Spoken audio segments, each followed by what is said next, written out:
Assalamu alaikum viewers.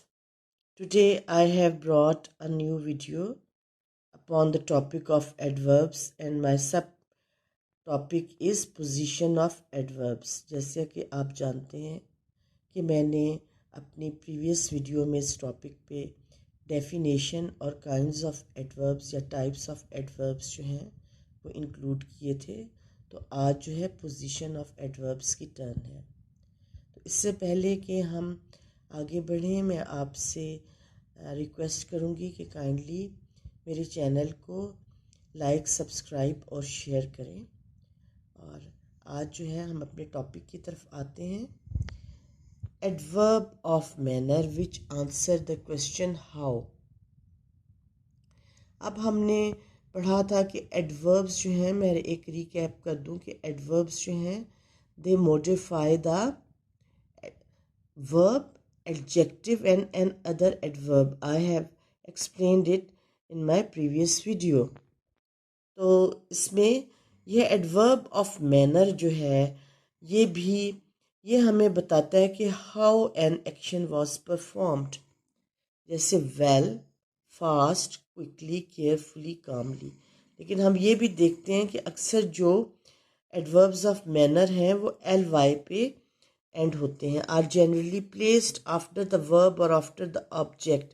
या तो ये वर्ब के बाद में एंड होते हैं या ऑब्जेक्ट के बाद, if there is any object है वहाँ पे। She is singing loudly.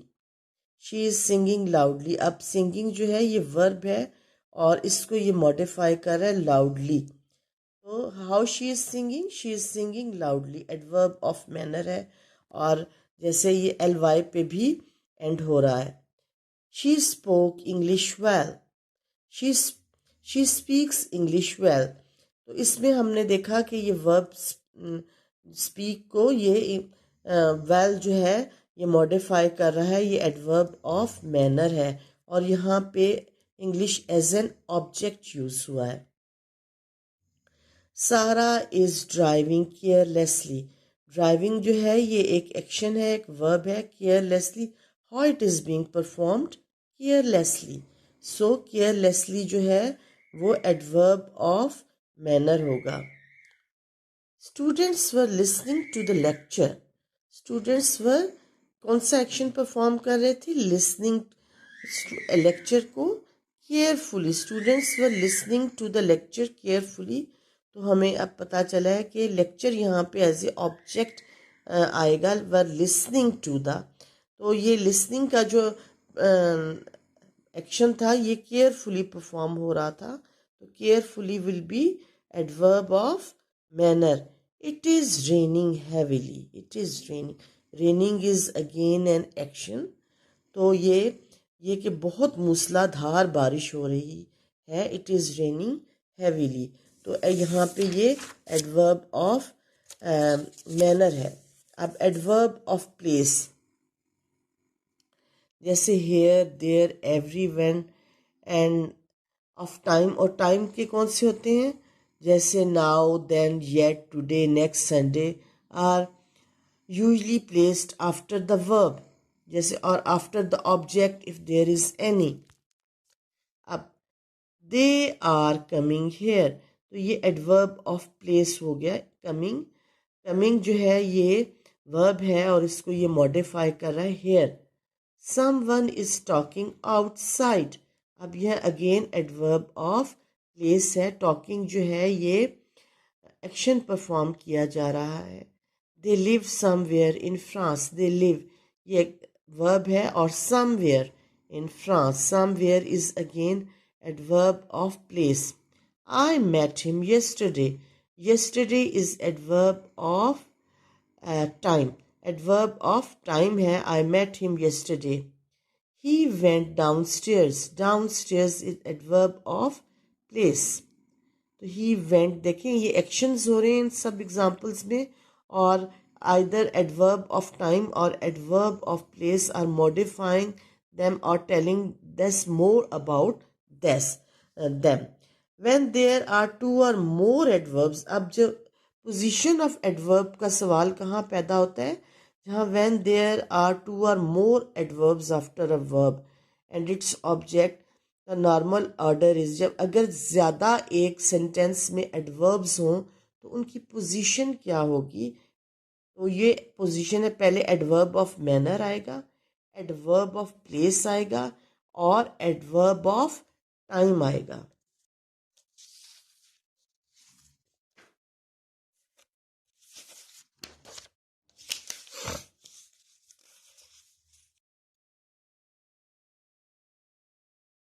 She sings well in the concert.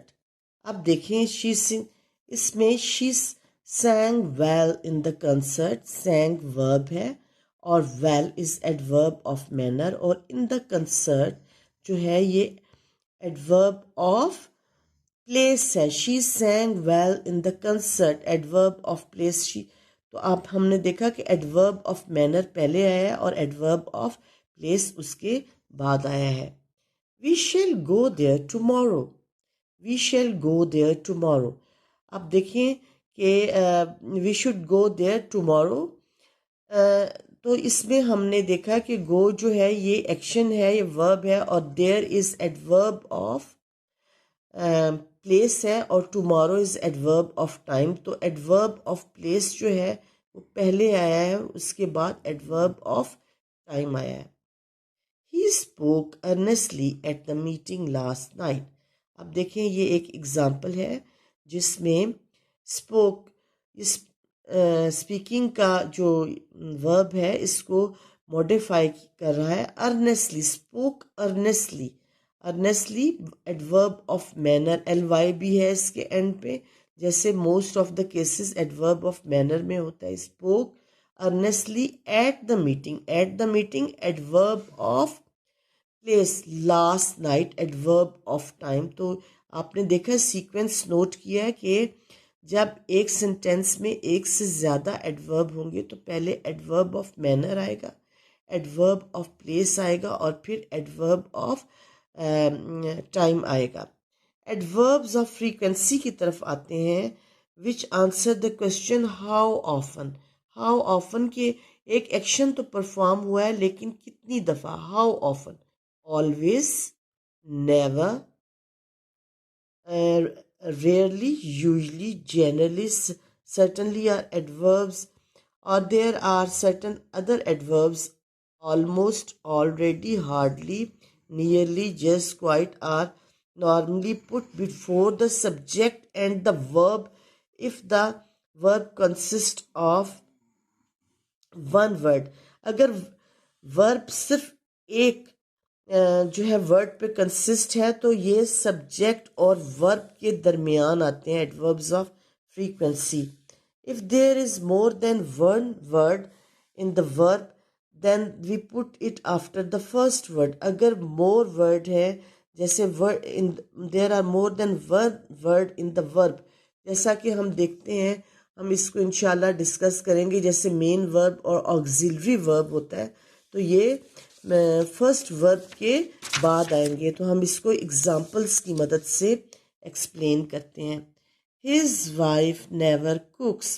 तो आपने देखा ये सब्जेक्ट है. सब्जेक्ट क्या होता है? Who performs an action. Never कुक्स, और कुक क्या है? ये वर्ब है. तो हमने देखा कि ये एडवर्ब ऑफ फ्रीक्वेंसी जो है ये सब्जेक्ट और वर्ब के दरमियान में है. His wife never cooks. He has never seen a tiger. अब हमने देखा है कि हैज़ सीन, इसमें the verb is consisting of two words, has और सीन. अब जैसा कि अभी मैंने आपको बताया था कि अगर वर्ब जो है वो टू वर्ड्स पे कंसिस्ट करता है तो एडवर्ब ऑफ फ्रीक्वेंसी पहले वर्ब के बाद में आएगा. He has never seen a tiger. I have often told him to write neatly. I have. अब हम इस एग्जाम्पल में देख रहे हैं कि again verb is consisting of two words, have told. Have told, और जैसा आपको मैंने बताया था कि अगर जो है verb is consisting of two words तो ये पहले वर्ड के बाद में एडवर्ब ऑफ फ्रीक्वेंसी आएगा। I have often told him to write neatly. We usually have breakfast at night. We usually have, so we usually have. अब देखें इसमें एक ही वर्ब है हैव, तो यहाँ पे ये सब्जेक्ट, ये जो एडवर्ब ऑफ फ्रीक्वेंसी है ये सब्जेक्ट और वर्ब के दरमियान आएगा। We usually have breakfast at night. My uncle has just gone out. अब इसमें एडवर्ब जो है it is consisting of two words, has gone, तो इसमें हैज़ जस्ट गॉन आउट, तो उसमें हम देखते हैं कि इसमें जो एडवर्ब है वो हैज़ के बाद आया है। I quite agree with you. I quite agree with you, तो हम अब देखते हैं कि इसमें एक ही वर्ब का इस्तेमाल हुआ है एग्री, तो इसमें ये सब्जेक्ट जो है वो आई है। तो हम अब देखेंगे कि ये जो एडवर्ब है क्वाइट जो है ये सब्जेक्ट और वर्ब के दरमियान में इस्तेमाल हो रहा है कि I quite agree with you. If a verb is am are is was were, ये वर्ब की जो फॉर्म्स हैं, the adverbs are placed after the verb. अगर वर्ब जो है ये it is consisting of is am are is was were, तो इसमें I am never late for school, देखिए आई एम नेवर लेट, इसके एम जो वर्ब है उसके बाद में ये इस्तेमाल हो रहा है। He is always at home on Sunday. Is again a verb और ऑलवेज जो है ये इसके बाद में आ रहा है। वी आर जस्ट ऑफ, अब ये जस्ट जो है अगेन एन एडवर्ब है और ये आर के बाद आ रहा है। The adverbs are usually put before an auxiliary or single verb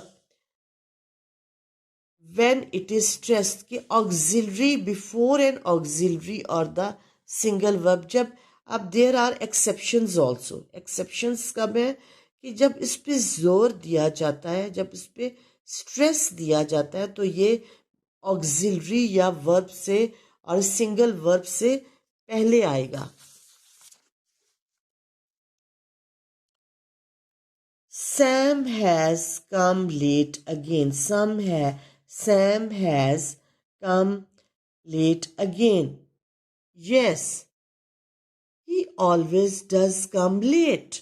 अब हमने देखा है कि ये always ये always जो है इसमें यहाँ एडवर्ब स्ट्रेस दिया जा रहा है कि हाँ वो हमेशा लेट ही आता है, तो यहाँ पे वर्ब से ये पहले आ रहा है।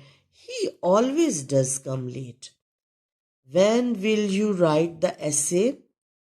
But I already have written it. अब हमने देखा है कि ये have written it, इसमें मेन वर्ब जो है वो written है, have is being used here as auxiliary और helping verb, तो ये already जो है ये एडवर्ब जो है ये स्ट्रेस के तौर पे ये उससे पहले आ रहा है। But I already have written it, तो जो नॉर्मल ऑर्डर है जब हम स्ट्रेस करते हैं तो उसको हम एडवर्ब को उसके नॉर्मल ऑर्डर में यूज़ नहीं करते और उसको वर्ब से या ऑक्सिलरी वर्ब से पहले यूज़ करते हैं।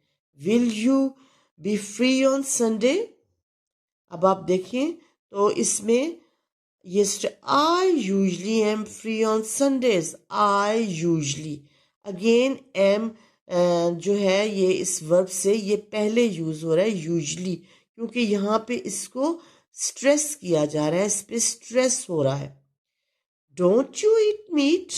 Yes I sometimes do. I sometimes do. Do you eat meat? अब यहाँ स्ट्रेस हो रहा है समटाइम्स डू, अब ये वर्ब से पहले आ रहा है समटाइम्स, अगेन एडवर्ब जो है ये वर्ब से पहले आ रहा है। द ऑक्सिलरी हैव टू और यूज टू, अब जो ऑक्सिलरीज हैं हैव टू और use to prefer the adverb in front of them, इनमें जो है ये उनके सामने आता है। दे ऑफन हैव, अब ये they often have to go to college on foot. Often, अब आप देखें कि यहाँ पे एडवर्ब जो है ये हैव टू ऑक्सिलरी से पहले आ रहा है। He always use to agree with me. अब देखें, use to agree with me, always adverb जो है ये यूज टू से पहले आ रहा है। अब यहाँ adverb enough is always placed after the word which it modifies. तो यहाँ पे एक्सेप्शंस की हम बात करें तो enough is always placed after the word which it modifies. Is the box big enough? अब देखें कि is the box big enough, जिसको हमने जिसको ये मॉडिफाई कर रहा है, जिस वर्ड को, उसके ये बात बिग इनफ, बिग को ये मॉडिफाई कर रहा है तो उसके ये बाद में आ रहा है। He spoke loud enough to be heard.